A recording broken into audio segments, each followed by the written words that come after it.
Yes, I think we can start. Let others join. We will not really wait for. Yes. So, very good morning, everyone. And this is another chill day. And I believe it's drizzling in the morning. Still, somewhere it could be drizzling. And we have an eminent speaker, and the topic is quite interesting topic. Yeah, very good morning, all. Topic is an interesting topic. We have an eminent speaker, and yes, everybody has talked about renewables. Everybody has talked about energy storage. Everybody has talked about the transport moving to the green, and of course, clean and of course affordable transport. So today we are going to talk about the evaluation of e-mobility. We have Mr. Debmalia Sen, Senior Consultant from Customized Energy Solutions with us. He is going to give his thoughts on evaluation of e-mobility. So I welcome the student Arshak, third year EEE Government College of Technology, to welcome and introduce the chief guest. Arshak? Yes, yes, sir. Yes, sir. Can you hear me, sir? Yes, very well. Yeah. So, good morning, one and all present here. I would like to welcome our chief guest, Mr. Debmalia Sen. Debmalia is an energy sector professional with around a decade of asset management and techno-commercial experience across coal, gas, renewable energy, including solar and wind, high voltage substation operations, data center development, EV infrastructure development, innovation, and sustainability. He is presently working as a senior consultant in emerging technologies with customized energy solutions. He works closely on energy storage and its application to industry to help organizations strategize on new business lines and to find application to integrate storage with existing assets. This includes areas like deployment of storage for DG optimization, RE firming, DSM management, utility level storage installation, storage application to defer T&D investment decisions, and electric vehicle adoption strategies, to name a few.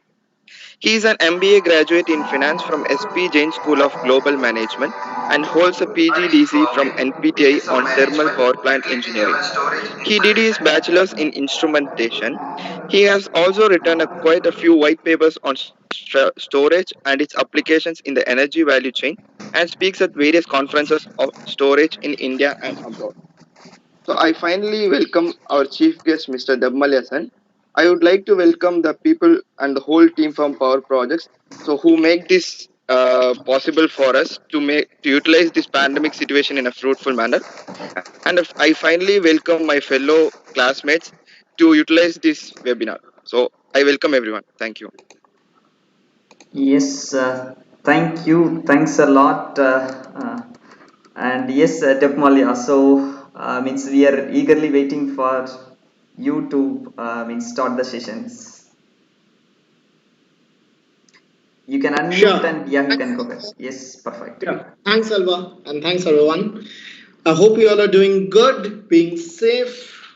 Saying that, I hope you all are ready for this today. I won't take long. This won't be long. And I guess this is what we all have been talking of, how the changes have been happening in the total ecosystem. But before I say anything else, I want to show you something. Okay, let's start off on a brighter note, and then we get into our main thought.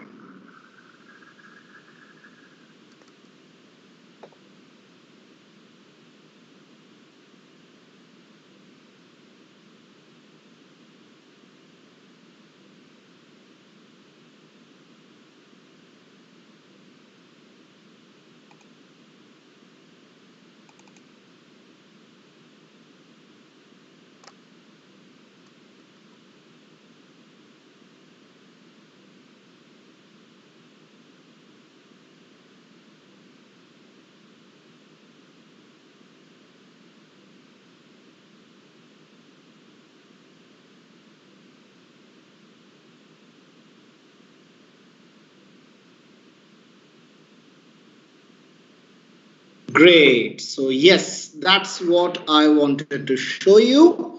And doing that, let me come back to the session. Oops, there's something else playing. Let me stop that. Wait. So, what this session is all about? It's about the change that we have seen in the e-mobility sector or the mobility sector as a whole. We talked about, I guess, yeah, I've seen the lectures that have been offered to you, and I saw that you all have been purvey to how changes have been happening on the renewables front, the power sector front. But today we will be discussing on a broader spectrum. We will be extending from the power sector to the others also.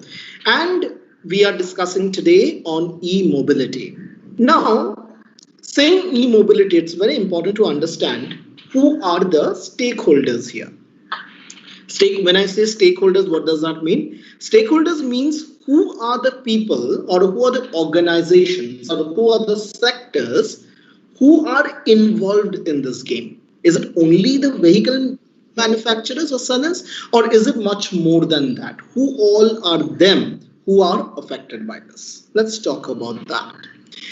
Now, what happens is when we are talking about the shift, right? We are talking about e-mobility. So, what does this consist of? It consists of the person who manufactures the vehicle. It consists of, so this electric vehicle, what does it run on? It runs on a battery. So, it consists of players who are manufacturing batteries. What else does it need? It needs a powertrain, right? So they are manufacturers who manufacture components. It also includes, so this battery, this needs to be charged. Just like petrol or diesel, you have petrol stations or diesel stations. Therefore, for an electric vehicle, we will need electric charging stations. So these will be people who also will be into this game. Also, when you have an electric charging station, you're charging your vehicle, that electric charging stations needs electricity to charge your vehicle, right? So who is getting affected also? The electric sector, the power sector is also coming into the picture. So if you see, when we talk about electric vehicles, it does not only refer to just the electric vehicle itself, but also all these players who are getting affected or who are being a part of this game. Therefore, we call it e-mobility. Correct? Because its effect or its area of confluence or influence is much broader than just the automobile sector. Right? Saying that, let us first understand what is a difference between an electric vehicle and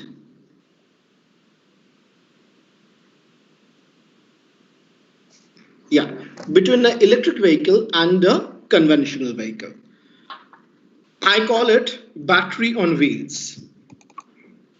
So what happens is, so this is what I was talking about, pollution, right? And if you saw the video, we also talked about pollution that, okay, it's great that we are seeing today, wow, the air is so clean, the roads are so clean, and everything is so clean, right? But you also need to understand the fact that if it got cleaned so easily, if it got cleaned in such a small amount of time, it also reflects that it will also be coming back to pre-COVID era as soon as things get normal. Right? So now the focus area therefore is how can we continue with this positive change of environment? How can we utilize this as a catalyst to grow on the environmental cleaner ways of transport? Okay, so that is what gave this push to e-mobility. Now, where does an electric vehicle find advantages when we compare it to its the conventional vehicle?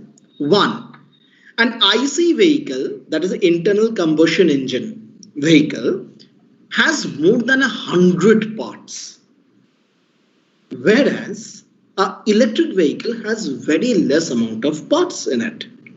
Also, what comes into picture is that after you buy the vehicle, now the initial cost may be higher than your present vehicles. But then what after you buy the vehicle? Then comes the advantages of an electric vehicle over an IC. So that is what I wanted to show you in this picture. Now, when we are talking of this, we also need to understand what is the various sectors here. ICE, HEV, PHEV and BEV. Now these are 4 kinds which are in the market today. So the ICE is a typical internal combustion engine vehicle that we have. Then we have hybrid electric vehicles. Then we have plugged hybrid electric vehicles, and then we have battery electric vehicles. Okay. Now a hybrid vehicle. So what is the difference between a hybrid vehicle and a plugged hybrid vehicle? A hybrid vehicle is a vehicle which has a fossil fuel engine along with a battery and electric motor. Okay, that means that this battery is not charged by electricity. It is being charged by this fossil fuel. So what happens is this is a subordinate to this in a HEV. Okay, which is still getting powered by oil fuel tank. Now when I come to a plugged hybrid, it means it is having dual. So it is you have a fuel tank which helps for its fuel engine, and it gets its batteries charged from electricity. Now this may not be only renewables, mind it. This is just a picture to show you the best thing which can happen. Now, when I come to a BEV, that is a battery electric vehicle, then what happens? These total things gets off. What remains is just the battery, the powertrain, and the electric motor. Understood? So these are the 4 kinds of vehicles which are there in the market. And then when we talk of electric vehicles, very initially, this was what was in the market. Which say that only till say when you are till 20 kilometers per hour of speed, you can run through battery and then it will change over to fuel. Understood? So that those were known as light hybrid electric vehicles, which were operated mainly on petrol or diesel, but just the initial ignition was through batteries. Then came plugged hybrid, which was on a higher range. Now the total focus is shifting to this battery electric vehicles. If you see today's market, these two, hybrid and plugged hybrid, which will have a higher market share than batteries. Obviously, IC will be the highest one. But then over time, what will happen is these two's market share, hybrids and plugged hybrids, these two market share will be taken over by BEV. Understood? So this is the broad classification of vehicles in the market today. Now, again, if I compare between models, if I compare between a Tesla, that is a pure battery electric vehicle, to a battery electric vehicle with renewables, BEV REX, then we have fuel cell, okay, then we have plugged hybrid, and then we have a hybrid. And then we compare what is like the various parameters which are there in each of these vehicles. Then you can get a sort of picture. I won't explain much into this. You can go into the details. I will be sharing the presentation. But what I want to move over is the Indian market. Now, Indian market, how do we classify vehicles? Let's talk about that a bit. So, in the Indian market, vehicles are of 3 types: 2-wheelers, 3-wheelers, and 4-wheelers. Again, 2-wheelers are further classified as scooters, which are wheel size less than or equal to 12 inches. Then you have motorcycles, which are wheels of greater than 12 inches. And then we have mopeds less than 75 cc and vehicle size less than 12 inch. So this is another 2-wheelers. Then we have 3-wheelers, where we have passenger carriers and we have goods carriers. Okay, and then we have like the autos, and then we have 4-wheelers, where we have passenger carriers and we have commercial vehicles. Now, under passenger carriers, there are 3 variations here: passenger cars, utility vehicles, and vans. Under commercials, we have medium and high commercial vehicles and low commercial vehicles. Again, under medium and high, we have categories, and below also we have categories. So this is as per SIAM, who is the nodal agency for automobile sector in India, which forms the rules and regulations. Okay. Now, this is the broad classification of ICs. Now let us come down to the classification of electric vehicles. Okay. Now when we come to electric vehicles, then the classification changes a bit. Okay. So type of vehicle, it can be a two-wheeler, it can be a three-wheeler, it can be a four-wheeler, or it can be hybrid.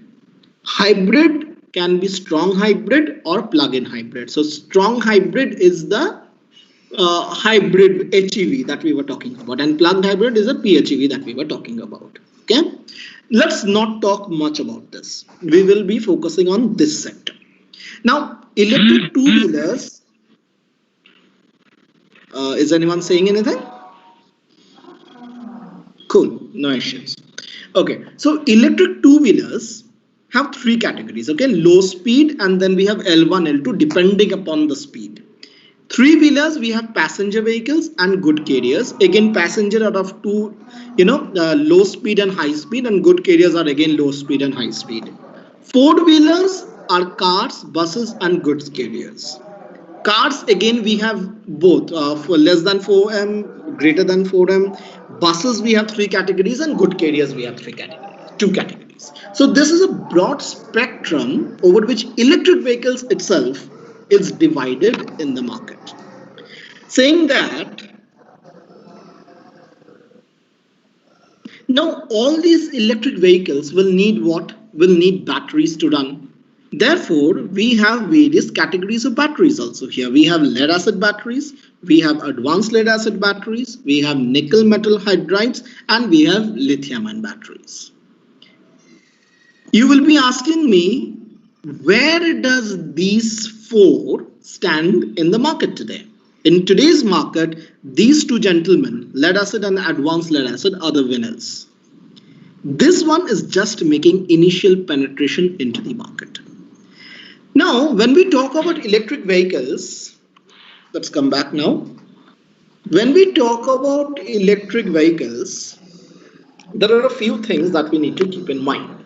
One, as we talked about the last day about the battery itself is a big proportion of this total vehicle. If you talk in terms of cost, the battery takes about 40% of the total vehicle cost.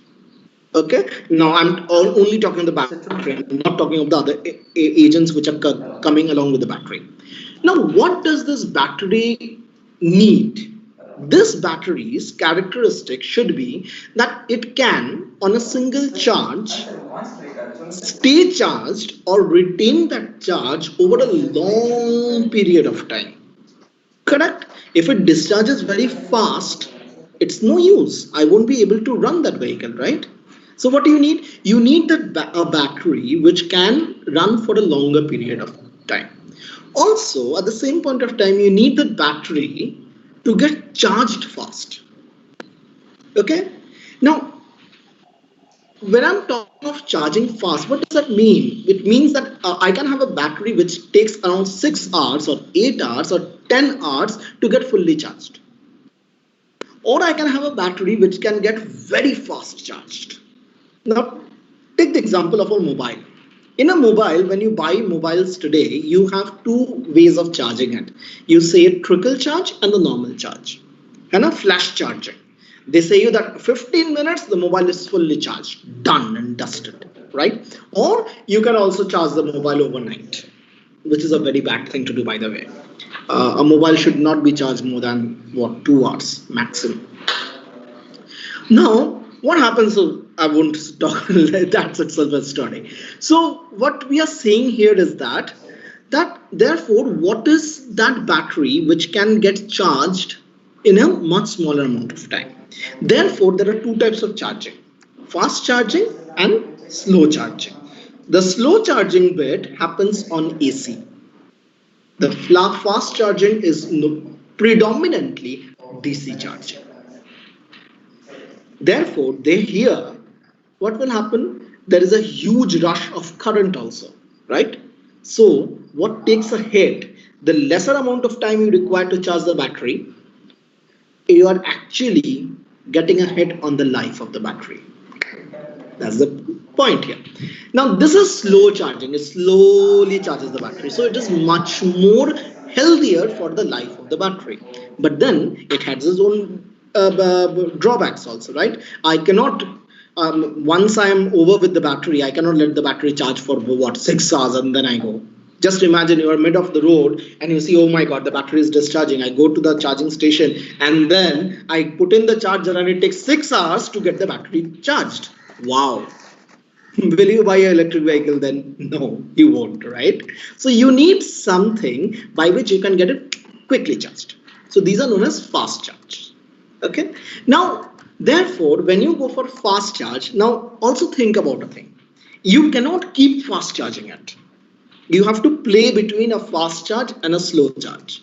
When can you slow charge it? Night time. After your whole day's work, when you come back home, you can slowly charge it, right?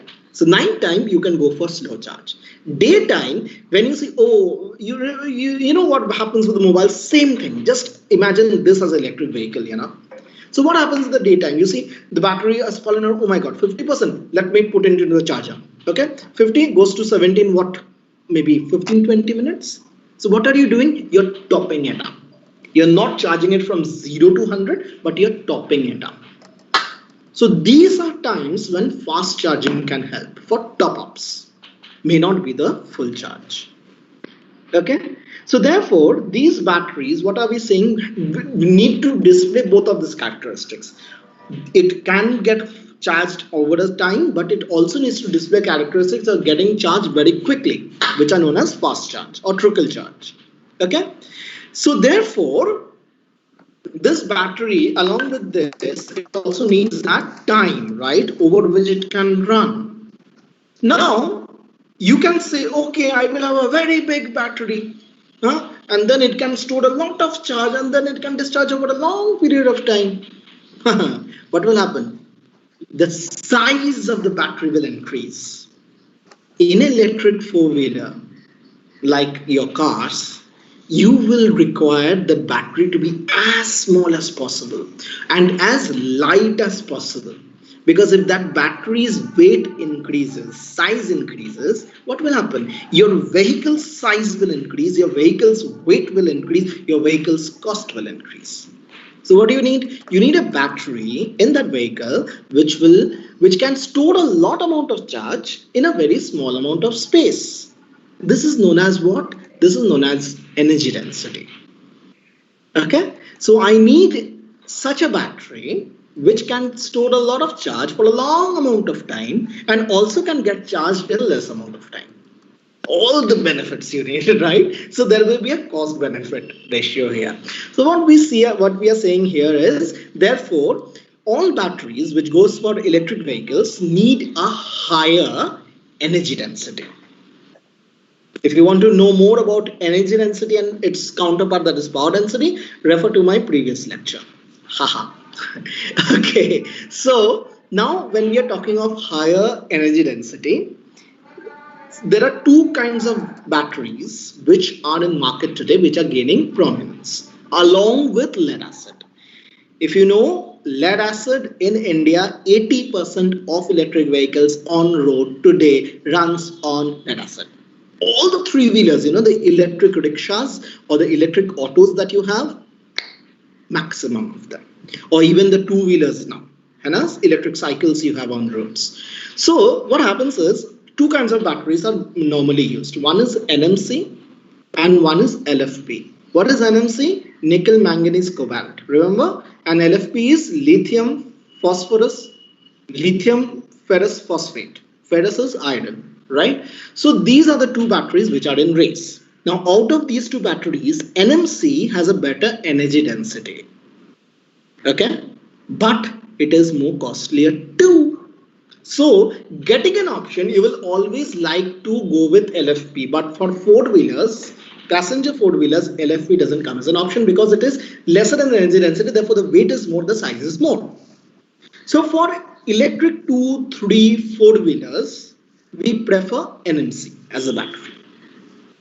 But as soon as we go over to buses, okay, now I have space. Now space is no more a constraint for me, therefore I will quickly shift to LFP. So depending upon your application, you will choose your battery. LFP any day, anytime is less costlier, more stable than NMC. But just because of this cost differential, people choose between these two. Okay, now that is on the battery part. So we are talking of slow chargers, fast chargers, we are talking about slow charging and fast charging. We are also talking about the battery's energy density. Let's move ahead. Now this battery needs to be charged. So, and the backbone of an electric vehicle is what? Is charging. The backbone of this mobile is what? Charging. If you don't have the charger, this is useless. Throw it off. No use. Correct? So what you need is charger. Now in India or the world per se, when electric vehicles, this talk started, right? And it's not much earlier, right? I'm not talking like 20 years back. No, I'm not talking 20 years back. I'm maybe talking what, 8-9 years back. What happened was, when we initially started, people said, okay, electric vehicles, yeah, now we need to charge, so we need charging stations.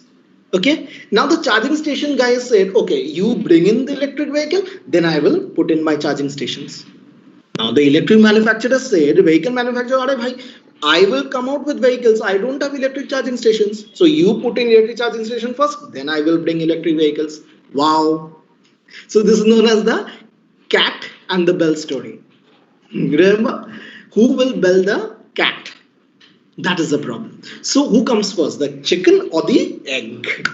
So this, battle went on for quite some time. Who will come in first? You come in, you come in, you come in, you come in. So therefore, finally, governments came into play and said, okay, I am giving you incentives for setting up our charging stations. I will set up the charging stations. You put in the ones. I will give you space and everything. So, and people also realized very fast that if I just keep on fighting this, then I will lose out on the race. There are people who took the onus on themselves. I will provide the vehicles. I will set up the electric charging infrastructure. You stay away from my game. And then they brought out this thing in the entire world that, oh yes, this is a big opportunity. Let's not do this quarrel. Let's move ahead. So so therefore, charging infrastructure itself is a very big game in this total race. So charging infra, again, are of various types. It can be a AC charger. It can be a DC charger. Now, this sockets, the socket which goes to your vehicle plug point, it has various configurations.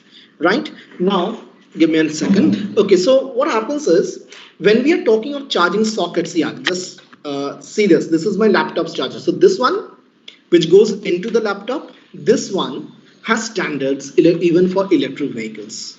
Okay, so there are various standards here. China standards. There are UK standards. There are Japan standards. And one is known as CHAdeMO, what is known as CCD, one is known as CCM, and there are many other standards out here. Okay, so out of this, which one do you standardize on? So do you want to start off by standardizing on one, or do you want to play it like, okay, let whatever come into the map? Understood? So there are various standards of charging plug points also. Now, when I'm talking of this, therefore, so what I'm saying is a charging station, it can have two types. It can either fast charge, it can slow charge. Generally, both of them are there. Okay, fast charge is when it 15-20 minutes your car vehicle is charged, and slow charge is around 6 to 8 hours. Correct? And then the vehicle moves away. So this is the charging station. Now the question arose that is the charging station the only thing that is available? Is there not something else? Because fast charging, you're saying it's costlier also, it takes a toll on my battery also. Then what can I do? What else can I do? So people said, okay, what if I have a place where I go with my discharged battery, the person takes the battery off my car and puts in a charged battery inside it. What happens? The turnaround time at that station reduces a lot. You go, take off the battery, get in a new battery, go, move. This is known as battery swapping. There are two ways of charging, either a charging station per se or battery swapping. Battery swapping is very easy and very fast, right? So you have a station which keeps charged batteries. You go with your discharged battery, take the battery off, they give you a new battery, go, move. So now the other thing which comes here is you don't own the battery, right? So there is someone else who is providing you the battery. Okay, now from a vehicle, if the battery goes off, and I'm telling you that that battery component itself costs you 40% of your total cost, then what happens? The cost of this electric vehicle goes down, right? So this is another model that is in the market today. But there is a problem here. What is the problem? In a two-wheeler or a three-wheeler, this battery is very small, right? Have you ever seen a battery in a two-wheeler or a three-wheeler? Check it out next time. Okay? Check it out. Go to Google and check it out. What is the size of that battery? So what happens? For a two-wheeler or a three-wheeler, it's very easy. So there's a small battery, you take it off, you put in a new battery and you go. Just imagine this for a four-wheeler, for a Tesla maybe. And what will happen? The battery will be big, one. When you come to the station driving, the battery will be super hot. That means you won't be able to hold it. That means you need a mechanism, maybe a robot, a robotic arm, which will take off the battery from your vehicle and put in a new battery. The problem here is safety. What happens if accidentally the connections are not right? What happens if accidentally the connections are not tightened well enough? Human error? It's as well as carrying a bomb in your car. If anything happens, it can be a huge hazard. Correct? So therefore, swapping mechanism is good, but it is better utilized for two-wheelers and three-wheelers. Even today for four-wheelers there has been talks, but then of course it will be much more sophisticated than it is today. Also, in swapping, what you will need is you can't have 10 different types of batteries, right? You need to standardize those batteries so that it's easy for the swapping station dealer also. Okay. The next part of this is, okay, I talked about batteries. So there are batteries. I talked about different types of batteries. I talked about the different types of chargers. I talked about the different ways of charging, swapping as well as charging infra. Let's go one step back now. For charging or battery swapping, what do you need? You need to charge those batteries or you need to provide electricity to those charging stations, for which you need power. Right? So you see, everything is connected. No, not the everything is connected part as the Netflix series Dark goes. No, but everything is connected in the sense that the vehicle is connected to the battery is connected to the charging is connected to the power is connected to the sources of power, whether it is coal or gas or wind or solar or batteries, and that is in turn linked to the source of that, the minings, the gas bells, whatever it is. So you see, it's a complete closed circle. This is known as circular economy. You will hear many times these days in newspapers, they talk about circular economy. Sir, what is circular economy? It's nothing but a closed loop. Simple. Now, so what is happening is, give me a second. So what is happening now? Therefore, when we are talking of this, when we are talking of the batteries, when we are talking of the charging, when we are talking the way of charging, so power. Till now, there has been no regulations whether you need to charge it through solar or wind or renewable source of energy. Okay, so it's allowing you're taking from the grid. So what is the question which many forums now have started asking is, okay, you're shifting from an IC to an electric vehicle, saying that yes, I'm saving on the environment, right? I'm not emitting polluting gases from my vehicle. But then, how are you charging that vehicle? You're charging it from a coal plant. More electric vehicles will mean more power. More power will mean more generation. That means more coal in some way or the other. So, how are you helping me? You're stopping it here, you're increasing it there. How are you helping me? You're not helping me. So, therefore, where is that power coming from is the next kind of story, which where people are working on now. Can we make it actually green? Now it's not green. Yeah, it changed from black to maybe gray. It is not green. When will it become green? Because when the end source is also environment friendly. That is, you're charging your vehicle, you're charging your stations, you're charging your batteries through renewables. But is that possible today? The answer is no. The answer is no. Is it possible technically? Yes. Is it possible commercially? No. So therefore, that is where we are heading to. If we can make that source of charging also equally green. Understood? Then we can say, yes, this is green revolution that is going on. So that is on the power per se. Estimates say that by 2030, there will be an increased demand of power by 3% in India only because of electric vehicles. India itself has set a target that it's not an official target, it's a target that by 2030 we will have around 30% of new vehicles on road as electric vehicles. It won't be ICs. Many countries have gone overboard and said that from now on I will have only electric vehicles, and they have set a deadline that after this it will be all electric. One of the forerunners here is Norway, which has more than 50% penetration of electric vehicles as on date. Other winners are obviously China, US, Europe are always there. India, per se, till now has been very slow. But there are projections which say that this will actually steep up. If you know, 80% of India's vehicle sales is just because of two-wheelers.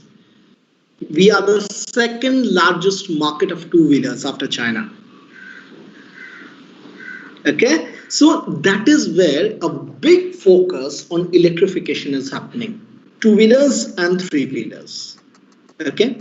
Also, if you have read news, Amazon has said that its delivery vans will all be turned to electric. So that is from where the demand is coming.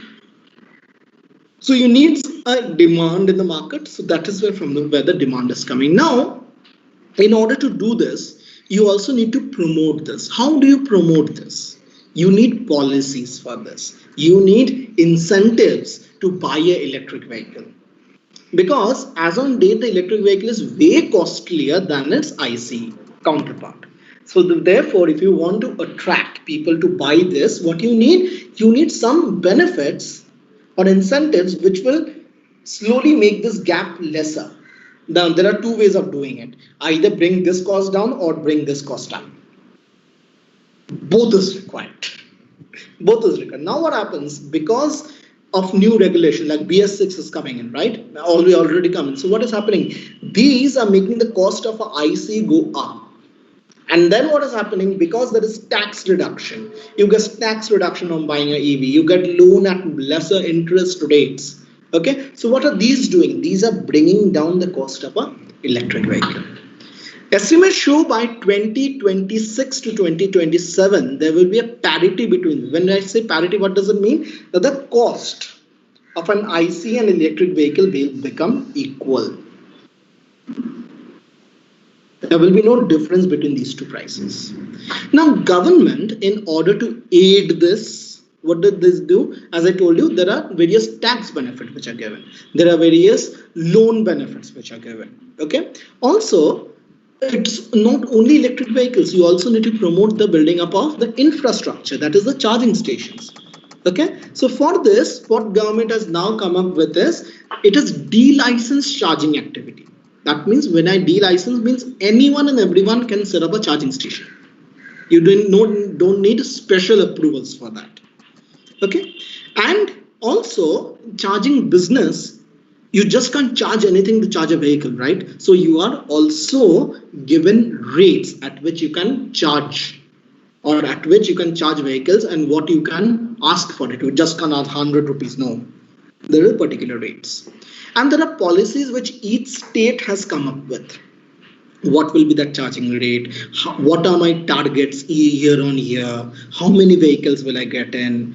One mode which has got prominence here is a public transport. Public transport in the sense of buses, public transport in the sense of fleets like Ola, Uber, all these things. Electrification of this, we are talking of shared transport.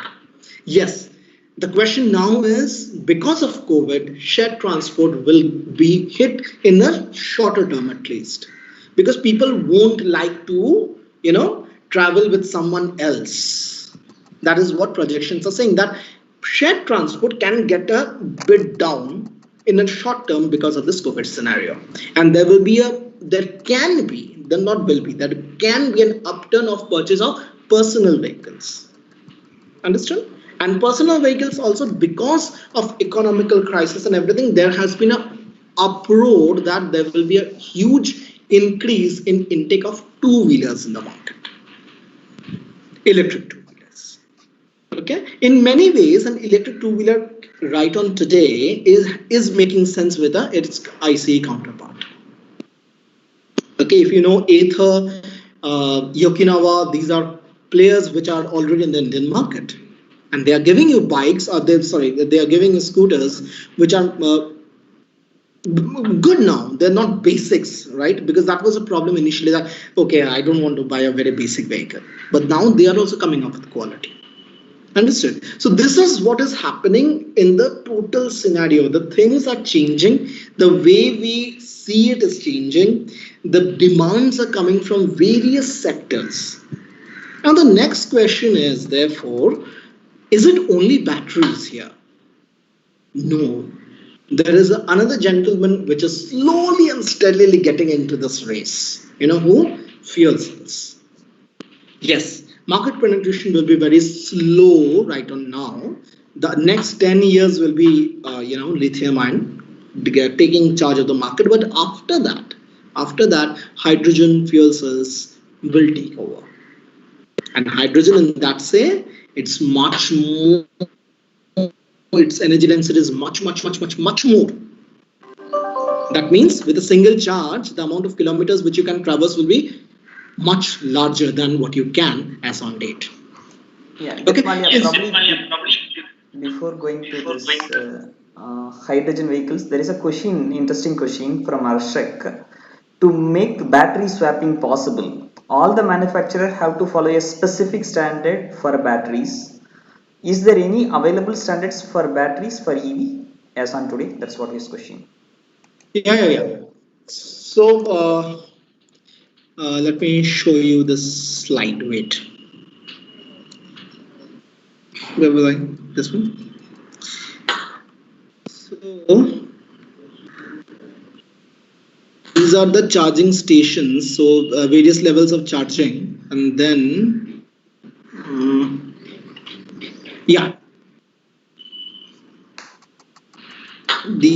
so this is the connectors that we were talking about. Okay, various kinds of connectors, and then you have various kind of charging standards also that is now coming out in the market. Specifically, when recently government has also allowed battery swapping as a permissible business model. Therefore, now more work is being done on the standardizing part, as you were saying, right? So that part is coming up. Yeah. Now, so I'm not actually going into hydrogen vehicles. I don't want to, because that is totally a different subject and can take 1 more hour of it. So I will be concentrating on electric vehicles, battery electric vehicles in that sense. So this is what I want. Wait, let me go back a bit. This is what we are seeing. So see, when I'm talking of parity, cost parity, remember? So this is where, so this is ICE, and this is the, this, sorry, this is the electric vehicle, the green line, and this one is the ICE. So this is where a parity in their cost can come with government subsidy. And if that is not sufficient, then the parity can come later at around 2027 or something. Okay. Now, as I told you, government has been doing various things here. We came out with a policy which is known as faster adoption of electric vehicles. Okay, so this was initially circulated in 2015. The second phase of it has been active from 2019. There has been various states which has come out with policies. Karnataka was the first state which came up with it. Maharashtra was there, and so on and so forth has happened here. Okay, well, these are famous. So even as I told you, the charging stations also, there are various levels of charging. It can be a slow charging one, 1 to 4 kilowatt. It can be fast charging, that is 10 to 350 kilowatt. Even under that, you have various types. Okay.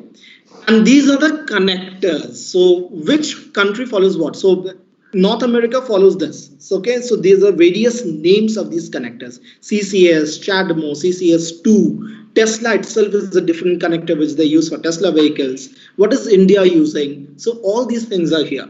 Now, all these things, when you go to battery swapping, then the story changes. So therefore, you will have new standards which will come for batteries when you go for the battery swapping model. That is getting developed here. I don't have that slide here, but when I shared this presentation with you, I will put in that slide also here. So till now, we talked about the vehicle, we talked about the infrastructure, we talked about electricity, we talked about various types of it. Now, what is the trend going forward, right?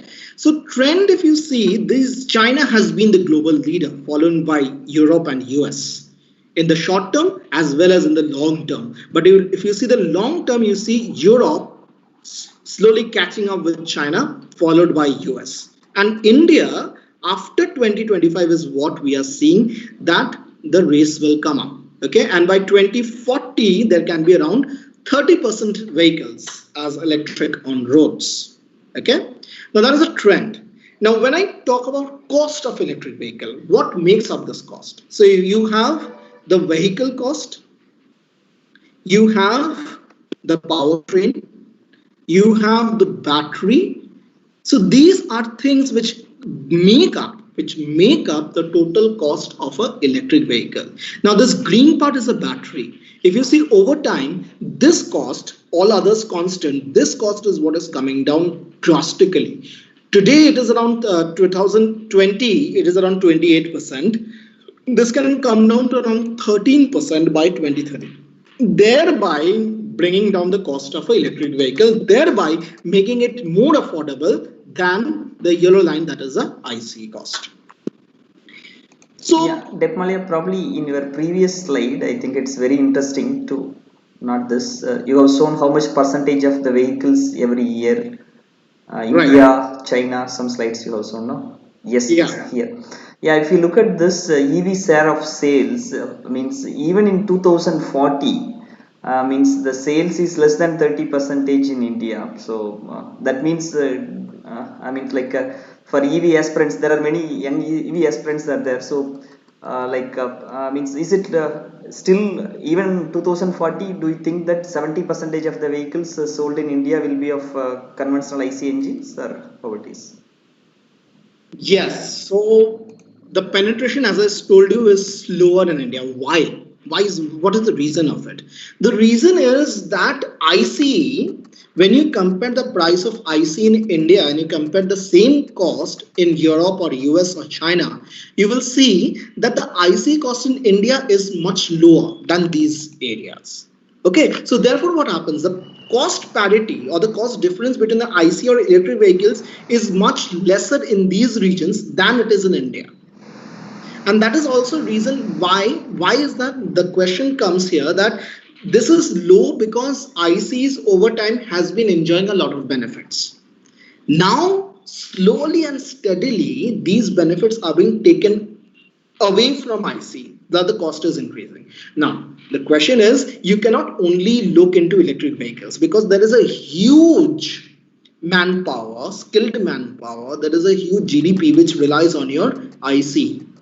So you just can't say today, okay, you get off, I am bringing in electric vehicles. No, this has to be slow. India initially said that, okay, I want to get away with ICs. Now, if you see, the government is saying, okay, let's have both in the fields. Okay, let's keep it open to market. What does people want to buy? I will give you the enablers. I will give you tax benefit. I will give you interest benefits on this. And to do this, I will also make this expensive. I will give you special benefits. What kind of benefits? You're given specific, today they are coming out with building bylaws in which they are saying any new building which comes up, you have to have 20% of your parking space dedicated for electric vehicles. Whether you have an electric vehicle or not is not my concern, but you have to have it dedicatedly there. That means what? You need to have a charging socket there, everything there, done. Okay. The other thing that is happening today, if you look at electric vehicle policies, many states are saying, if you have IC, you bring it to me, I will buy it back. I will buy it from you. Okay. These are known as scrappage policies. So, there is initially the vehicles were of 15 years, after which you need to scrap it off, right? Because it becomes more polluting. So now that is being reduced. And to encourage that, they are saying if your vehicle is around 10 to 11 years, you bring that vehicle to me, I will buy it back to you and I will pay you. And then you can buy an electric vehicle. Understood. So these kinds of recommendations, these kind of incentives are being in the market to make it more lucrative for people. Now, one disadvantage here is that the awareness about electric vehicles itself is low. So with all these things done also, the end customer, when you go to the end customer, he's still worried, I don't see electric vehicles in the road. Okay, where will I charge it? I don't have a charging station at home. So all these questions are there. What will happen? So that is the biggest question here is that where do you charge these vehicles? On a road, suddenly say the battery percentage has come down. Where do I charge? Do I have charging stations now on roads? Very less. Okay, there is various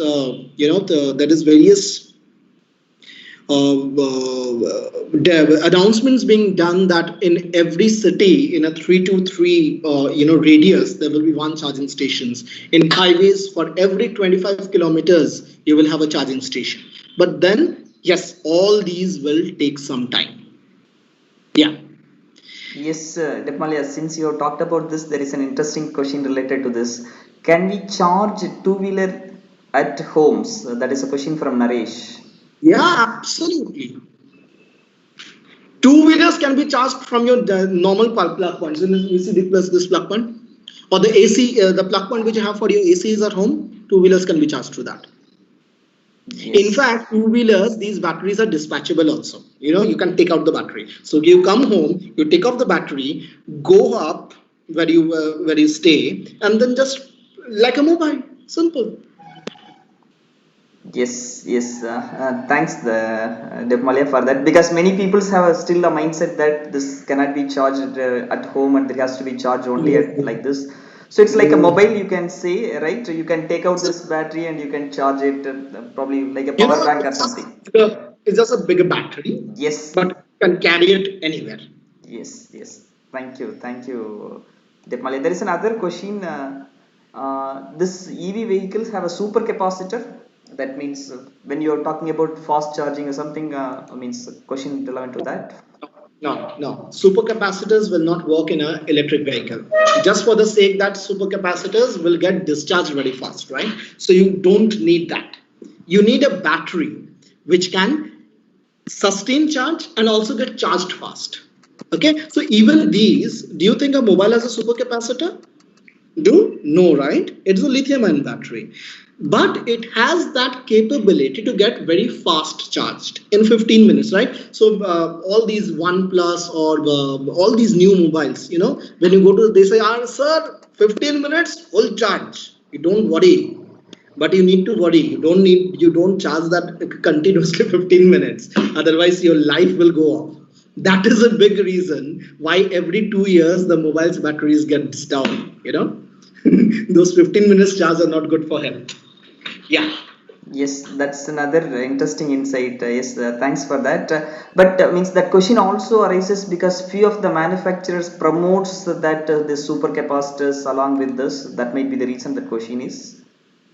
Yes, they do. Today, many of these manufacturers, so that is a reason why standardization is required. Otherwise, what will happen is people will have their own ways of doing it. That is what is happening today. Okay, so for that, standardization is much required. And as you said, so if I have a supercapacitor along with a battery, what am I actually doing? I'm actually increasing the cost of the vehicle. I'm not doing anything else. I'm just increasing the cost of the vehicle.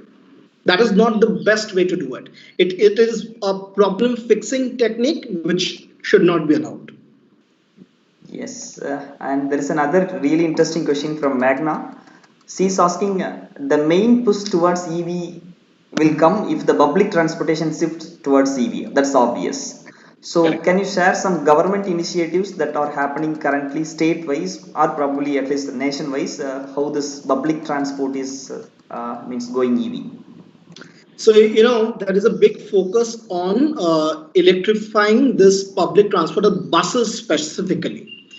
So you will find in every city now, and Karnataka has been one of the leaders in that. Tamil Nadu has also been very efficient in it. Delhi, Maharashtra, I guess almost every state now, Telangana. So what are they now doing is they are bringing, so government is saying that I will bring out buses on road, electric buses. Okay, and there are if you see in any state today, electric buses are there. So these tenders, so initially the push was from government and they give various incentives that if you bring out an electric bus, I will give you I will give you lower interest on loans, I will give you bigger tax incentives. Okay, you will be free from various kinds of taxes which are IC is charged. Okay, so what is that doing? It is just giving confidence to the investor to invest on electric buses rather than at IC. So thereby what I am doing is I am bringing down the cost. So that is helping. And that is why you will see that e-buses has gained momentum in the market. And you will see them in the market, and various agencies have come out with that. So on a single charge, you can travel around 120 kilometers. That is more than sufficient. Yeah.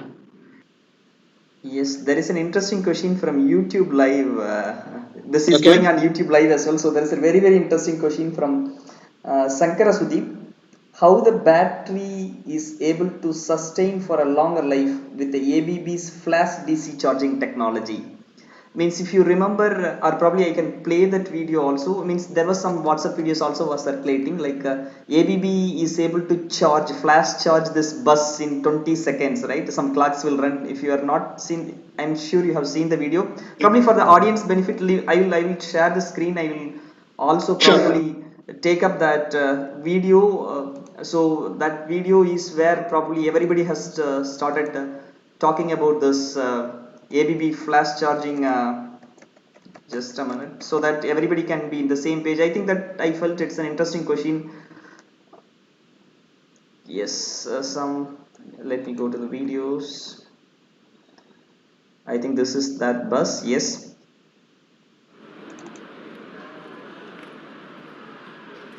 Instead of embarking big batteries, we leave the space for passengers and we embark smaller batteries. If you have smaller batteries, you will need to recharge these batteries at the selected stops within 20 seconds while the passengers are stepping in and out of the bus. and this is what we call the flash charging solution. As you can imagine, running a line with electric bus, you don't have any more CO2 emissions compared to a diesel bus. You don't need to have overhead lines, which normally you do have when you are operating a tramway or light rail. And the noise is also reduced to a minimum because we are using the electric propulsion. The emotion is very high because what we see here beyond... That's the video which they have referred, and I think you also seen one more video. I think Ashok Leyland along with ABB, they're promoting that means it's ultra fast charging, the same thing which they are referring. So means in that case, how this battery is able to withstand? I believe it's an interesting question. Yes. Absolutely. So some of these batteries, specifically when we are talking about buses, as I told you, that LFP is the bigger technology that are being used in buses. Okay, so LFP in that sense has a better power density. Now, when I'm talking about battery, it only doesn't have energy density, right? It also has power density. So LFP's power density is much more better than NMC. Okay, now when power density is more, that means what? I can take in a lot amount of power in a much less time. I can also discharge a lot of power in a much less time. Okay, so that is where fast charging gets better. Okay, with LFP it's better because it has better characteristics of a power in terms of power density. So that is how these things are happening. But remember, everything said and done, remember one thing: fast charging is only for top up. Fast charging may not be the norm for every charge that we are doing. Okay, it can be a top-up reason. It can be for emergency. It can be for those things. Yes, both facilities will be given to you. Okay, but yes, will it cause harm to the battery in the short term? No, it may not. But in the long term, yes, the life gets deteriorated. So if you know, for an electric vehicle, you can use the battery till 70% of its life. After that, you cannot use that battery in an electric vehicle. Understood? So therefore, this comes in between 5 years. So the life of a battery in an electric vehicle as on date is 5 years. It can't go more than that. You need to replace the battery in the 5th year. Now, here therefore, the question arises, what happens to that battery after 5 years? Do I throw it off? No, why should I? It still has life in it. It is not anymore applicable to an electric vehicle. But can I make use of it somewhere else? Yes, you can. You can make use of it in stationary storage. Understood? So that is where another big thing has come up, that is the second life of batteries. First life in the electric vehicle, done, dusted. Now what do you do with that battery? The life of a battery is still there. It can go on for maybe four more years. So that is where second life of battery is taking up a big area of interest in the industry today, along with recycling. Yes. Today's battery will get over in after 10 years, right? And there will be so many batteries there in market. What do you do with them? You need to recycle them. For lead acid, the advantage is the life is smaller. The life is only 3 years. But after the 3rd year, you can actually recycle back 95%. 95% of the battery. Understood? But for lithium ion, that is not the story. As on date. Okay? But that is where, so these are 2 areas. Second life as well as recycling. These are 2 areas where extensive work is going on. Yeah. Yes, so that's an interesting question which you put, answer you have put. So just to add on, I think I want to stress that point. People believe that means in 20 seconds battery is getting charged from 0 state of charge to 100%. Answer is no. Yes. So it is only a top of, so maybe it increases maybe 2% or 3% of SOC, not gaining 100%. So it is fast charging. It is just not in the charger. It also what's the capability of the battery. Yes, thanks for that. And one more thing here. Today when you charge your battery, get your phone dead. I mean, not even 1% charge. Okay, get it down to 0. Okay, and then get it onto the charger. And then you know, when you put it on charger, you can actually see the percentage of battery charged. You can see, right? See how much time does it take to come to 1%, 2%, 3%, 4%, 5%. How much time does it take to come up to 5%? And then how much time does it take to go from 5% to 50%? I won't give you the answer. Do this. And I want you all to type that answer on that YouTube, wherever you can. I want you all to do this. You will understand yourself what am I talking about. I won't give you the conclusion. I won't give you any hints also. Do this and experience it yourself. That's amazing. That is what even the students needs. They need to find out, search something, and they will get additional informations when along the search. There is another interesting question from YouTube itself, again from Sankara Sudeep. When you have talked about second life, I think he's asking with respect to the solar applications. I believe he might be working in the solar plants. So last class you have talked about the solar plus energy storage. So is it possible with the solar? That's his question. Absolutely.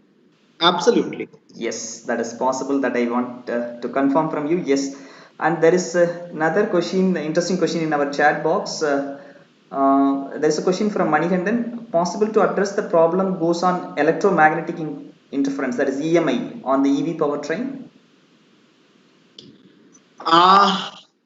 Can I take it offline? Yeah, because it's fine, a very technical thing. Yeah, and that's really a other complicated question which you need to talk a lot. Yes, but at least for the audience they can understand. Means that's gaining momentum. EMI studies, EMC studies are gaining momentum. Yes, fine. And there is another. You know, the other part. Sorry, can I just give me 5 minutes? So the other part here is, along with the battery, you need a controller who monitors, a doctor, right? A doctor for the battery, whether the battery is all right or not in terms of safety, in terms of performance, in terms of heat management. That is known as BMS, Battery Management System, which itself is a subject today. It's not a chapter, it's a subject. Mind my word. This BMS is a battery doctor. It's like a control system for the battery, which sees that the battery parameters are okay or not. Everything is, if it is not okay, it will raise alarms. Okay. And in many BMS, they also have the ability to have self-curing things also for the battery. It depends on what BMS you're using. Okay. So this BMS itself, the cost of the BMS can be as low as $100. It can be as high as $800. Depends on what BMS you are using. So many a times what people do is, just to save on cost, they will just take the simplest BMS, like a fuse, only on and off. So if it goes above this temperature, off. If it comes down below this temperature, off. But then you're actually playing with the life of the car or the battery, everything. So that is an integral system which comes along with the battery, BMS. And it's again, so that's what I'm saying. It's a subject itself. It's a control system for a battery. Just understand it that way. Yeah. Yes, Alva. Yes. So that's another interesting question. Like from Naresh, how many units consume if we have charged one vehicle? So I think you can. He has quite a lot of questions. So first question: how many units it consumes? He wants more about specific about the electricity bill. So how much units it consumes?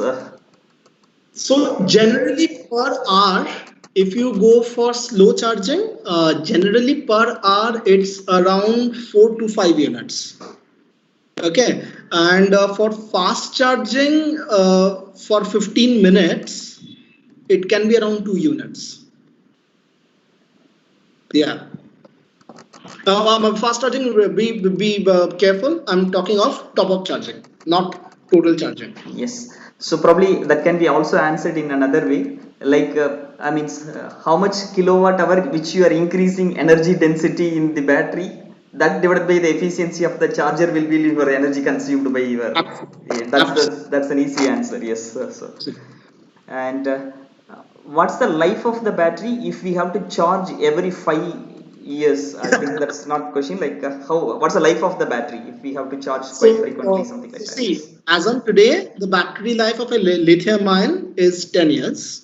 Lead acid is 3 years. Okay. Now, 10 years is for normal life, but when you use for an electric vehicle, as I told you that you can only use it in an electric vehicle till 70% of its life, right? Therefore, life of a battery in an electric vehicle is 5 years in the best use. So now decide upon yourself how much fast charge you want to do. Yes, that is that's beautiful. So means what to say? Some guidelines for subsidies you have told, no? Government initiatives which so for if he's an EV passionate about that, I mean, so how to get this? Any idea how to get this subsidy or incentive from two-wheelers or four-wheelers as a buyer? Nothing. As soon as you buy you don't have to apply for subsidies. You don't have to do all those things. So as soon as you buy an electric two-wheeler, okay, so whatever investment you're doing, you will be taking a loan, right? So when you take a loan, you have to tell the purpose. Why are you taking the loan, right? As soon as you take on that thing that I'm buying an electric vehicle, obviously, automatically the interest rate is reduced on your loan. One. Second, if you whatever investment you have done on the electric vehicle, if you produce that bill in when you are filing your tax returns, you get incentives. Okay, you get incentives on that from the tax department. Also, you are given a green number plate. As soon as you have a green number plate on your vehicle, you get preferential parking slots. So say a parking slots. So as I told you that everywhere there will be dedicated EV slots. Understood. So if you have an electric vehicle, you can park in those slots dedicatedly. If you go to Norway, if you go to US, these are much more pronounced because the market has developed there. Here the market has not till developed. So obviously these things, initial days, everything has hurdles, right? So India is in that stage today. But yes, there are many things that is happening on the incentives front. Also, what is happening is in terms of battery itself, the taxes on batteries, the duties on batteries are being reduced so that the battery cost comes down. As I showed you in that picture, then the battery cost comes down, which is itself 30% of the total cost. Therefore, the total cost of your vehicle will also come down. Yes, thanks, Depandia. Means sorry for that. Means I think questions are interesting, so I am putting in between also, so that also ensures that participants also actively engaging. Yeah. Correct. And there is another question, interesting question from Aravind, the most relevant to the utilities. Large charging of EVs, when you are told fast charging of EVs, etc. Means this might cause voltage drop and of course higher power loss, and the rating of equipments are higher. Means you need to increase the transformer rating, cable sizing, etc., which in turn gives burden to discount. So obviously the revenue what they generate is only for an energy, but that is less. But means because of the high power charging, the infrastructure which the utility needs to develop is more. So Correct. how to make any changes with the equipments, So or how do you see that? generally, DC charging is not you cannot do DC charging at home. Okay, you need to have specific charging points which has those specifications in terms of cable diameters, in terms of cooling mechanisms, all these things enabled, right? And so as you're telling, obviously, when you get in electric vehicles in the grid and people start charging, they can charge anytime, right? I can charge my vehicle in morning, you can charge in afternoon, the third person can charge in evening. Okay, so what happens, the dynamism in the grid increases.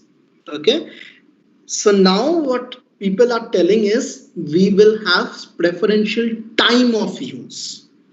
Understood? That means that you remember old days when we had these landline calls, huh? And then we used to have preferential discount rates on STDs at night time, say night 9 o'clock till morning 5 o'clock. You can talk at lower rates, and if you talk in day, you will pay higher rates. So what we used to do? All the STD calls we used to do in night.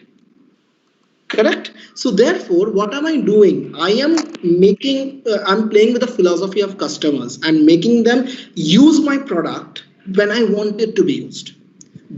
Similarly, now the grid is telling, Discoms are telling, we will have differential rates. We will have differential rates, and that what will that do? people, if I tell them that if you're charging electric vehicle at night, 8 o'clock and afterward, then I will give you preferential rates. Then people will charge then. So what is happening? You're actually following a pattern. You know, okay, evening time the load will increase. So accordingly, you can schedule or forecast your load demand more in a more efficient manner. Yeah. Yeah, probably this generation may not means aware where we are waiting for till 9 o'clock to make STD calls in the STD booth. So yes, fine. Anyway, that example is still beautiful example. Yes, thanks, Depmalia. And there is another question from YouTube. Question is from Jay Compli. Sun Mobility has launched the swapping charging station. So they have their own type of batteries. In this way, battery companies can build their own type of batteries, which is a problem that he's looking at as a problem. So is there any protocol being built for this problem? I think you have answered this question partly with respect to, I mean, that is the way forward because that is reducing the cost. So can you just throw a bit more light? If the battery is isolated from the electric vehicle, have you see any problems or that is a solution rather than a problem? It's both a problem and a solution. A solution in the way that you're reducing the cost, you're reducing the charging time. So obviously, if charging time is reducing, obviously, if you're increasing the interest of the end buyer. But along with that, as I told you, it's a very risky thing. In a four-wheeler specifically, the battery is hot as hell. You're taking that hot thing out. You cannot do it with hands. You need robots to do it. Understood? And then also now the other thing is what battery do you have? So you need to standardize those batteries. If you just have XYZ, I may not have XYZ battery with me, right? So then what happens? Understood. So therefore, that standardization thing is being worked upon. Also, as you are saying, as on date, there are problems. Absolutely, there are problems. There can be futile problems because if one connector goes wrong, it can be disastrous. You don't want them in the initial days. So, in fact, in no days you want that. So yes, things are happening, but we need to see how it goes on. Yes, Depmalia, there is another question just again because of misunderstanding. That's a question from Mohan Kumar. So you have told about this 70 percentage, right? That means if it is below 70 percentage, then you cannot use for electric vehicles, and you can use that, but for the stationary application, something like that. But he has misunderstood, so that's the real reason why. That's also probably it is needed. All these misunderstandings they have to, eliminate if they want to better understand. His question is, you told we can utilize only 70 percentage of our battery life. Then where that remaining 30 percentage of the life goes? So he has understood in a different fashion actually, right? So if you so you can probably clarify that in a much better fashion with SOC, SOH, everything, then that will give a much idea. Probably, yes, you have conveyed it right, but unfortunately all the audience from the college may not be able to take it with the it takes time. Yeah.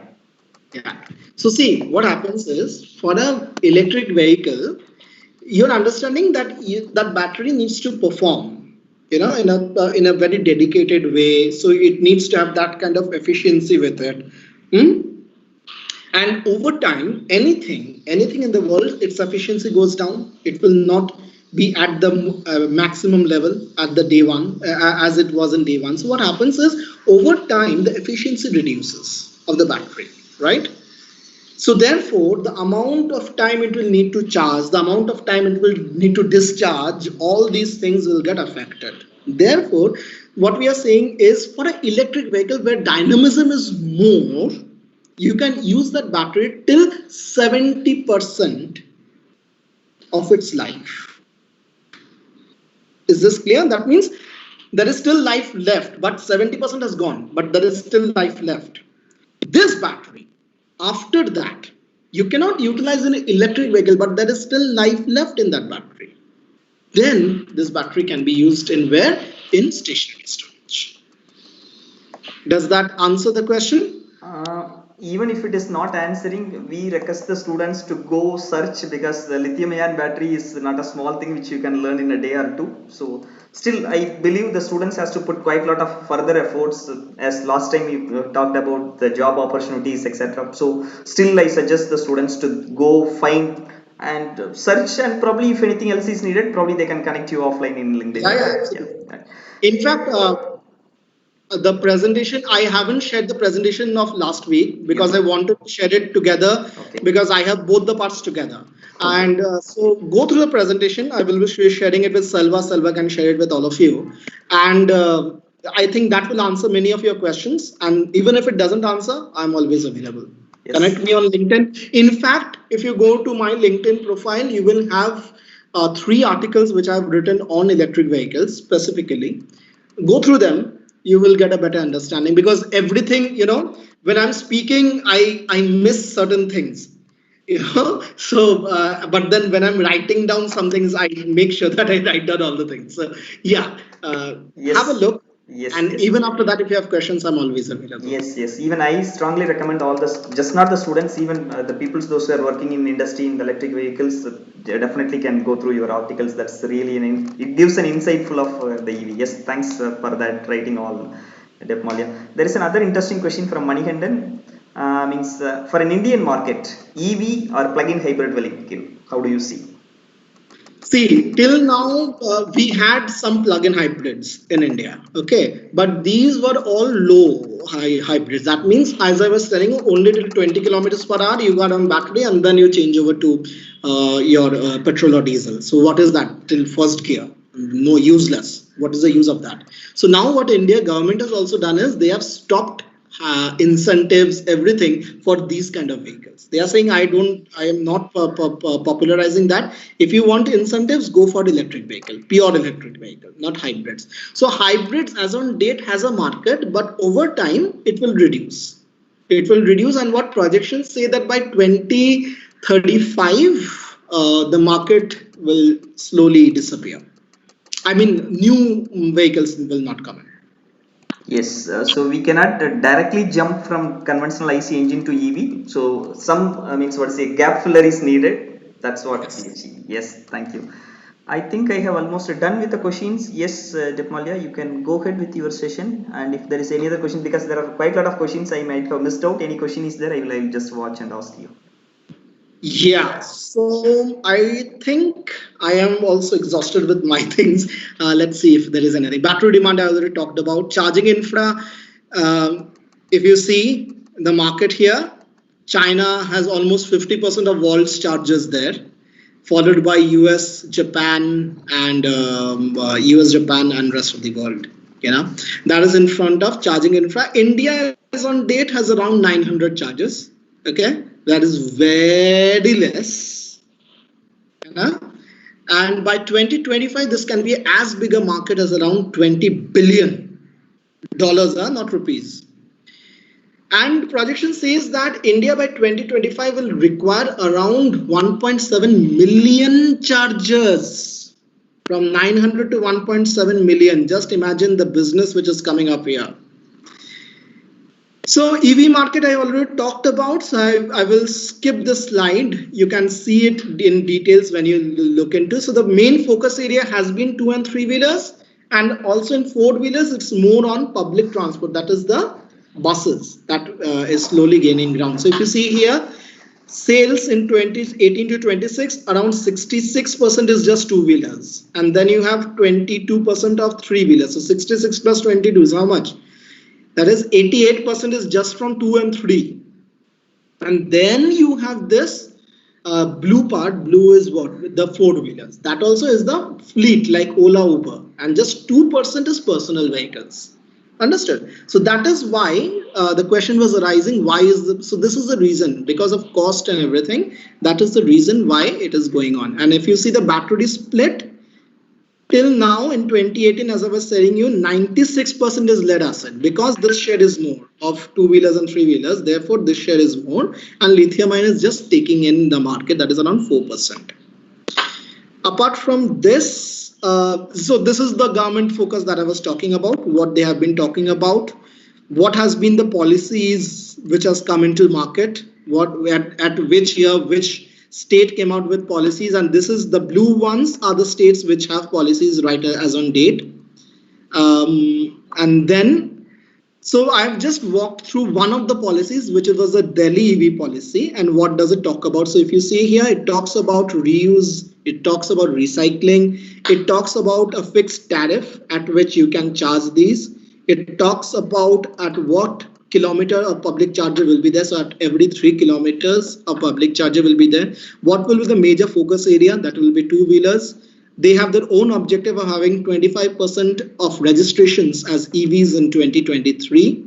Okay, as I was telling you, building bylaws are being revised. 20% EV ready parking spaces should be there. They are also creating an EV fund by charging ICs. Okay, so as I was telling you, increase cost of IC and make that increased cost to incentivize EVs. So that is happening here, correct? And then this is what each of these states, so every state has fixed their charging tariff, what they will be charging the end customer. So these are the charging rates. Okay, various things have various rates. And if you see here, so like Maharashtra, if you charge at night, it is 1.5. If you charge during the day, it's 0.8. And if you charge from 8 to nights, 6 p.m. to 10 p.m. it's 1.1. So it depends upon at what time are you charging. Now this again depends upon a particular state. When does it has its maximum demand? Maharashtra is a state where you have many industries, so their demand in the afternoon will be high, evening will be low, right? So it depends upon when are you charging it. Yeah, so that is what I wanted to focus on in today's presentation. I know there will be many questions. I don't know if I can answer all of them, but then yes, please throw your questions. Let me know what questions you have. I will be very happy to address them. And if not, if you still have more questions, you're most welcome to ask them over to me through LinkedIn. Yes, any questions, participants can unmute yourself and you can ask. There is a question from Nega, means he has asked already a question. I have intentionally skipped, but if you want, you can take the question. Question from Nega at the beginning, the very first question he has asked is, can you explain the torque RPM relation in electric vehicle and a normal vehicle? That's a question. So if you want to take the question, yes, you can take torque and speed relation. Speed torque. Nega, to tell means what do you say? Debmalia is not an electrical engineer. Yeah, fine. That's the real reason why I have not taken that question. But anyway, yes, if Debmalia can take that question, yes, you can take that question, Debmalia. So torque and RPM, I have a graph on this. Yeah. Can I show it to you later? Yes. Can you just ping me somewhere and I can forward that graph to you? Sure. I don't have that handy with me right now. No worries, no worries. There is another question from Nega, but I think this is almost somewhat relevant. BLDC motor is said to be preferred because of good starting torque and efficiency. Why is it not popular in market? It is popular, but popular for two-wheelers as on date. It's not gaining ground like in the three-wheelers and four-wheeler. Three-wheelers part of it, two-wheelers mainly BLDC motors is there. It is there. But because this happens when you have many things in the market. So it's a pure competition market today. So yeah. Yes, anybody else has a question, they can ask, unmute themselves and they can ask a question. Sir, Jeevan, this is Jeevan. Hi, Jeevan. Sir, first of all, thank you for your valuable information. It is very informative. And coming to that, you have mentioned that regarding the charging stations and all. So it is directly affecting the generating stations, sir, as you said. So coming to that, so everyone know India is moving to the renewable energies. So there is an article in Smart Grid regarding the e-waste also, sir. So most of the solar waste now it is actually crossed 10,000 tons, sir. 10,000 tons e-waste. Yeah. So actually in India it is now the worst part is the e-waste of the solar. So if you are increasing in the solar renewable, whatever it may be, because the solar is the most renewable energy which is growing faster than anything else in India. So as I mentioned in Smart Grid article also, they're telling that e-waste is actually the problem in India in the upcoming years. By 2020 and 2050, it will be crossing 10 billions. Yeah, yeah. So because of the lead compounds, it is actually as dangerous as to the human beings being an e-waste. So can you talk regarding this topic? Sure. Thanks, Evan, for that question. So, not only solar, in terms of wind also, there was a big article that what is happening to the wind turbine blades, after they have finished their life. So these blades needs a replacement in life, right? And many times they break also. So what are we doing with them? Similarly with solar panels. So these two have become a problem now. That has been because in the initial days when this growth was actually taking place, there was not much done as to what to do with this waste. Understood. Now, solar has not even started now. Solar industry is how old? You tell me. Solar industry as on date is maximum around 10 years old. Okay. Now, these plants will run for how many years? 25 years, right? So just imagine by 2030, not 2030, 2035, what can be the amount of panels which will come out from these plants? What do we do with those panels? Okay, so recycling of these panels or handling that waste, which will be generated in terms of silicon, which is dangerous, is something where research is going on. There has been a few products which is much lesser than the amount which will come out from the industry. So that is where one space where work by God's grace have started from the beginning in the battery industry. Understood. They have understood that these lithium-ion batteries after 10 years will cause havoc. What do we do with this? And it is not like lead acid where 95% can be regenerated. Pardon me. So now, therefore, work has started in this front for the lithium-ion batteries, for any other kind of batteries which are there in market today. Understood. So yes, e-waste is a very big area. If you know, scrappage policy has come out, okay, which also talks about how are you handling your waste. Yeah, there are various norms from ISO which has come out, which also talks about that you just can't throw your waste anywhere, specifically the electronic waste, which is because that is way more hazardous. So that is where research is going on. It's late, but I'm happy that it's late than never. Yes, Deb Malia. So there is another question from YouTube. I am taking that question. Is there any possibility for a mobile charging stations like charging vans? Means they are comparing like It's mobile already pieces. there. Yeah. It's already there. It's so these things, there are various innovative models which have come out in this space. It's amazing to see that every day or every week you find a new product in the market. So as you were saying, mobile charging stations, that the Exicom is a company who have been doing this, and there are so many of these. If you go to Hong Kong, if you go to Norway, if you go to US, if you go to France, you will see these things. They're already there in the market. Yeah. Yes. There In is another. fact, today morning, if you have seen news, China is now actively promoting self-driven cars. Self-driven cars are cars which don't need a driver. Okay, you don't need to drive a car. It will drive on its own. It has its own mechanisms. That is connected with the maps. It is connected with congestion. Sensors. Everything is loaded. You just sit on the vehicle and go. Done. Self-driven. Amazon is talking of drones.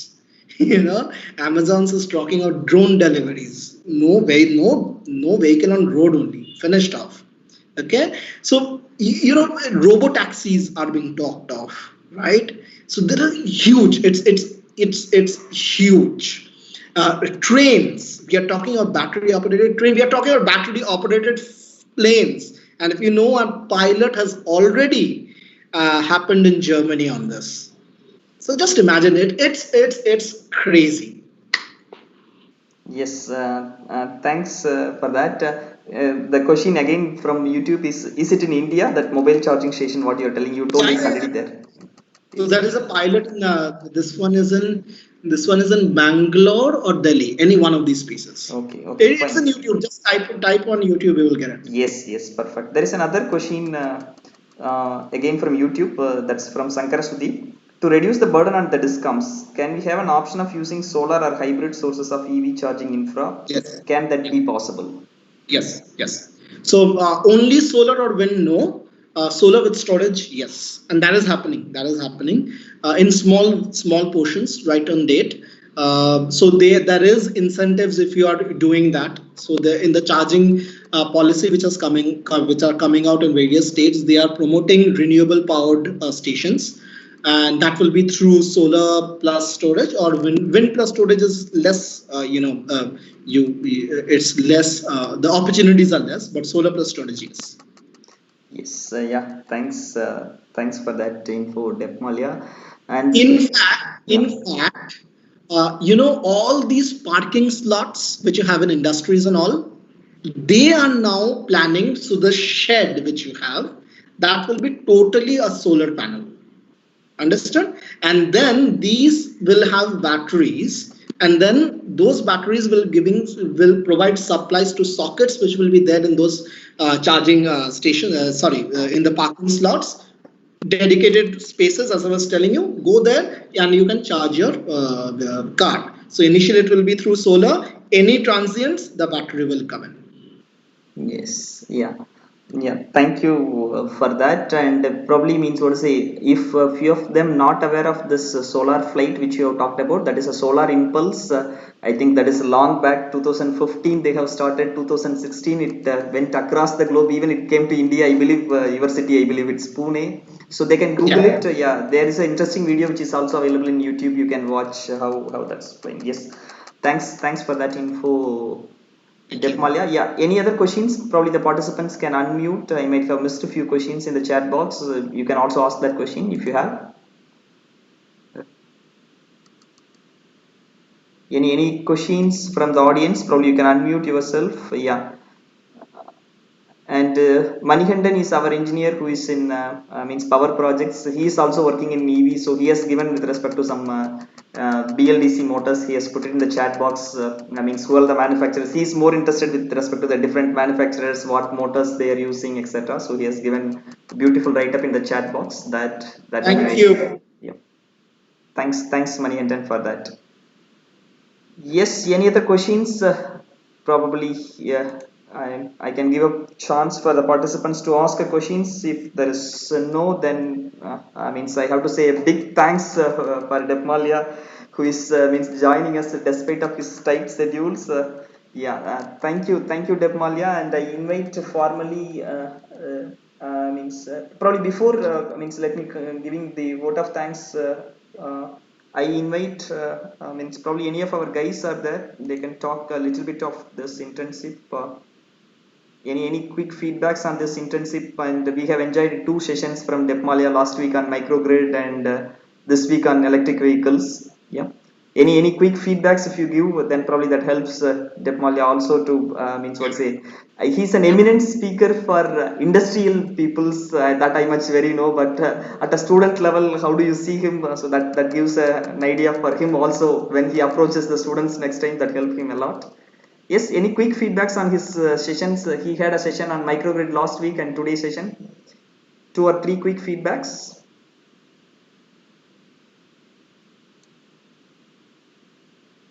Yeah, he's very open and transparent, and you can see from his face that he's a transparent guy. It means even if it is a negative feedback, probably he's open to take. Yeah, please. Yes.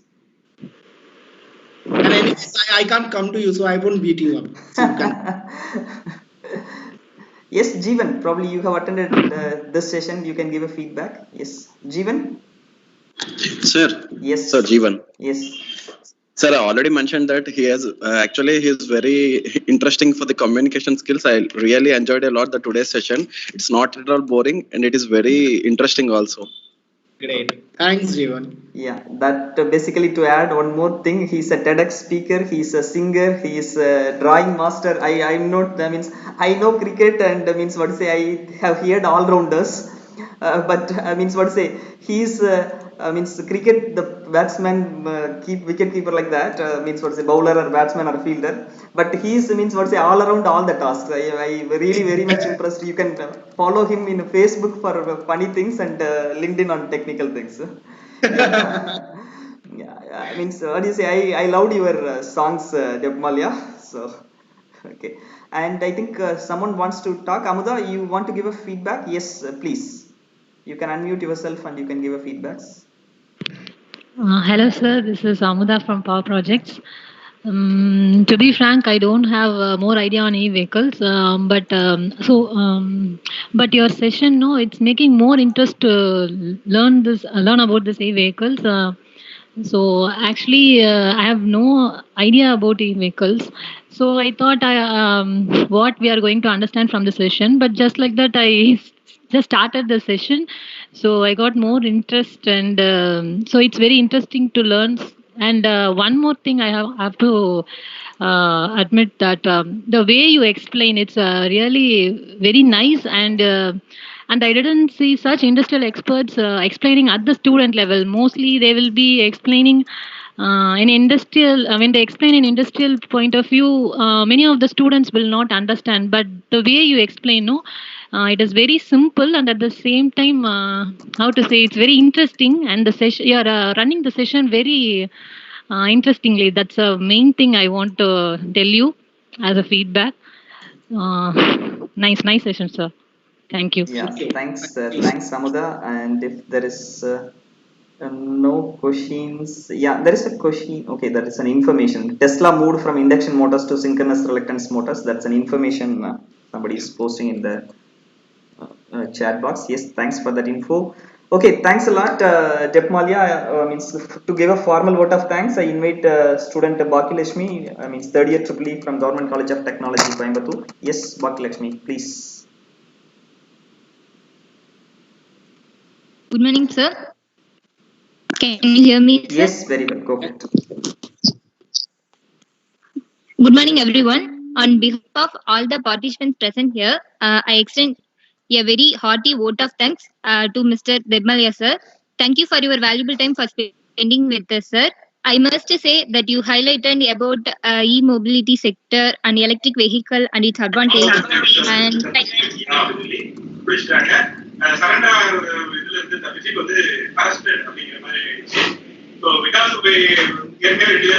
yeah, sorry for that. Somebody is unmuted, so I have muted everyone. Probably Baki Lakshmi, you can unmute yourself and you can continue your vote of thanks. Baki Lakshmi, if you are there, you can unmute and you can continue the vote of thanks. Yes, please. Yeah. okay.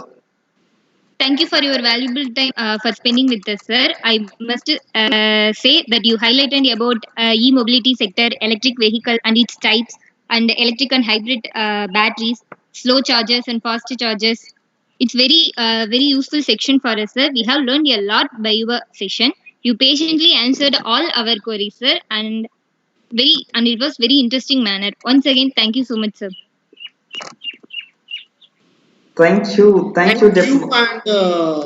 thanks to Salva for giving me this opportunity to speak. It's always great, I have always said this everywhere that I enjoy speaking to academics more than I enjoy speaking to industries, because once you become an industrialist, you always have this notion of focusing on a particular sector. If I'm into charging, I will only focus in charging. If I'm into recycling, I will only focus into recycling. But this is an area where it's very open minds, and you can talk to them, you can tell them things, and you know that no one is biased in any technology.